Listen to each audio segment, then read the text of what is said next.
নিজেকে নিজের সময় দেওয়া। তো আজ বিকেলবেলায় অনেক দিন পরে একা থাকার একটু সময়, আমি একটু না একা নিজের সাথে সময় কাটাতে ভালোবাসি। তো আমার বাকি সব কাজ হয়ে গেছে, কদিন ধরে আমি প্রচণ্ড ব্যস্ত ছিলাম। তো আজকে অনেকটা রিল্যাক্স, একটু ছুটি নিয়েছি।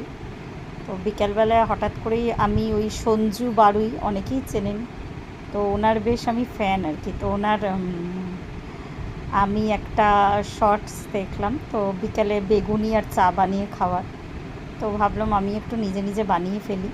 তো বাড়ির লোকের জন্য রেখেছি, পরে ভেজে দেবো। তো একা আপাতত একটু নিজের সাথে নিজের সময় যাপন করছি।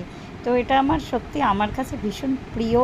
মানে এটা করলে না আমি বেশ অনেকটা বুস্ট হয়ে যাই আর কি। তো এমন নয় যে আমি কাজে ডুবে থাকতে প্রচণ্ড ভালোবাসি, কিন্তু মাঝে মাঝে একটু নিজেকে সময় দেওয়া বা এইভাবে অবসর যাপন করারও বেশ পক্ষে আমি। তাহলে আবার একটা নতুন করে ফ্রেশ স্টার্ট করা যায় আর কি। তো সেটার জন্য রেডি হচ্ছি।